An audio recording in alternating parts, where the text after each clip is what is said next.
ஸ்ரீ சுந்தரகாண்டம் 65ஆம் சர்க்கம் சூடாமணியை ராமபிரானிடம் அளித்தல். அடர்ந்த காடுகள் மிகுந்த பிரஸ்ரவண மலைக்கு வந்த அவர்கள் ஸ்ரீராமருக்கும் சக்தி வாய்ந்த லக்ஷ்மண சுவாமிக்கும் சுக்ரீவருக்கும் வணக்கம் தெரிவித்த பின் அங்கதனை முன்னே நிற்கச் செய்து அன்னை சீதையை பற்றிய விவரங்களை விரிவாக கூற சுக்ரீவனின் உத்தரவுக்கு காத்திருந்தனர்.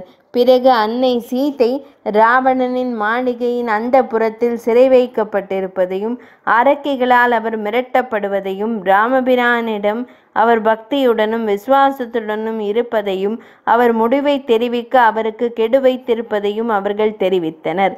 அன்னை சீதையின் கற்பிற்கு சேதம் ஏற்படவில்லை என்பதை கேட்டறிந்ததும் ஸ்ரீராமபிரான் வானரர்களிடம் கூறினார், சீதை இப்போது எங்கே வைக்கப்பட்டிருக்கிறார் என்று கூறுங்கள். என்னை பற்றிய அவர் மனநிலை என்ன? சீதை தொடர்பான இந்த எல்லா விவரங்களையும் என்னிடம் கூறுங்கள். ஸ்ரீராமபிரானின் இந்த வார்த்தைகளை கேட்டதும் அன்னை சீதையின் நிலை பற்றி நேரடியாக அறிந்திருந்த ஹனுமான் முன்வந்து விவரங்களை தெரிவிக்குமாறு வானரர்கள் கேட்டுக்கொண்டனர். இந்த வார்த்தைகளை கேட்டதும் வாயுவின் குமாரரும் சிறந்த பேச்சாற்றல் கொண்டவருமான ஹனுமான் அன்னை சீதை இருக்கும் திசையை பார்த்து வணங்கிவிட்டு தான் சீதையை சந்தித்ததை பற்றிய விவரங்களை கூற ஆரம்பித்தார். ஜனக மகாராஜாவின் மகளான தேவி சீதையை சந்திப்பதற்காக நான் கடலில் 100 யோஜனைகளை கடந்து சென்றேன். தெற்கே உள்ள கடலின் கரையில் தீய மனம் கொண்ட ராவணனின் இலங்கை நகரம் இருக்கிறது. ராமா, அங்கே ராவணனின் அந்தப்புரத்தில் மங்களம் வழங்கும் சீதை அன்னை தூய கற்புடன் இருப்பதை நான் கண்டேன். அங்கே அவர் தான் எப்போதும் உங்களை பற்றிய எண்ணங்களுடனேயே இருந்து கொண்டிருக்கிறார். ராவணனின் அந்த போட்டத்தில் அவர் பயங்கரமான தோற்றம் கொண்ட அரக்கிகளால் சூழப்பட்டு தொடர்ந்து மிரட்டப்பட்டு வருவதை நான் என் கண்ணால் பார்த்தேன். அந்த கற்புடைய பெண்மணிக்கு இத்தகைய துயரம் ஏற்படுவதற்கு சிறிதளவும் நியாயமில்லாத நிலையில் அவர் இந்த துன்பங்களுக்கெல்லாம் ஆட்படுத்தப்பட்டிருக்கிறார். அவர் தன் கூந்தலை ஒற்றையாக முடிந்து கொண்டிருக்கிறார். அவர் தரையில் படுத்திருக்கிறார். அவர் அரக்கிகளால் கடுமையாக பாதுகாக்கப்பட்டு ராவணனின் அந்த புறத்தில் சிறை வைக்கப்பட்டிருக்கிறார். பனிக்கால தாமரையை போன்ற தோற்றத்தில் ராவணனின் கட்டுப்பாட்டில் இருந்து தப்பிக்க வழி தெரியாமல் அவர் நம்பிக்கை இழந்த நிலையில் இருக்கிறார். நம்பிக்கை இழந்த அந்த நிலையில் அவர் தன் உயிரை விட கூட தீர்மானித்து விட்டார். இவற்றையெல்லாம் மீறி காகுஸ்த குல செம்மலே, அவர் மனம் முழுவதும் உங்களிடம் பக்தி கொண்டு மிகுந்த வேதனையுடன் உங்களை பற்றிய நினைவுடனேயே இருக்கிறார். இவற்றையெல்லாம் நான் மிகவும் சிரமப்பட்டு தான் கண்டறிந்தேன்.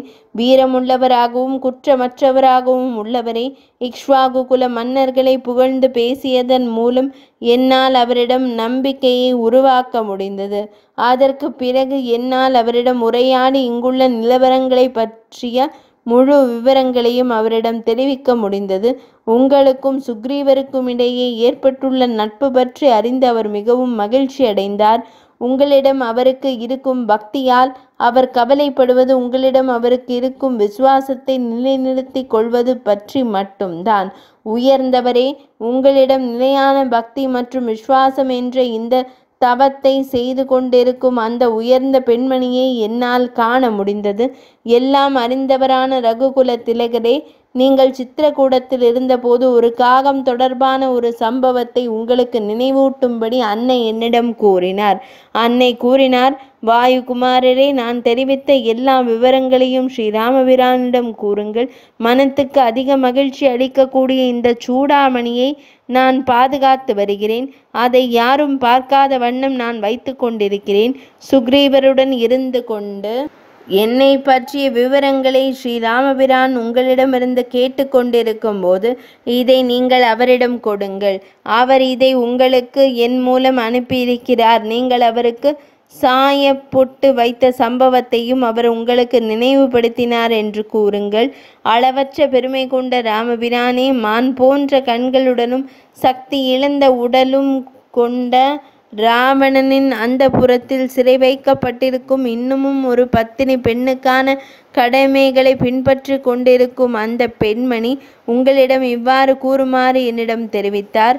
நான் மிகுந்த மனச்சோர்வு அடையும் போதெல்லாம் இந்த சூடாமணியை பார்த்து உங்களிடமிருந்து பெரும் ஆறுதலை போன்ற ஆறுதலை அடைவேன். இன்னும் 1 மாதம்தான் நான் உயிர் தரித்திருப்பேன். அதற்கு பிறகு இந்த அரக்கைகளுக்கு இடையே நான் உயிர் வாழ மாட்டேன். இவ்வாறு அவர் என்னிடம் கூறினார். ரகுகுல திலகரே, எல்லா விவரங்களையும் அப்படியே உங்களிடம் கூறிவிட்டேன். கடலுக்கு குறுக்கே ஒரு பாலம் அமைக்கப்பட நீங்கள் ஆணையிட வேண்டும் என்று நான் கருதுகிறேன். 2 இளவரசர்களும் அமைதி அடைந்ததைக் கண்டு வாயுகுமாரர் மகிழ்ச்சியடைந்தார்.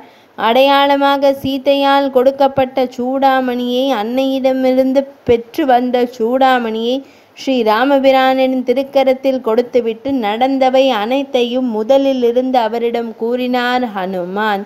65ஆம் சர்க்கம் நிறைவடைந்தது.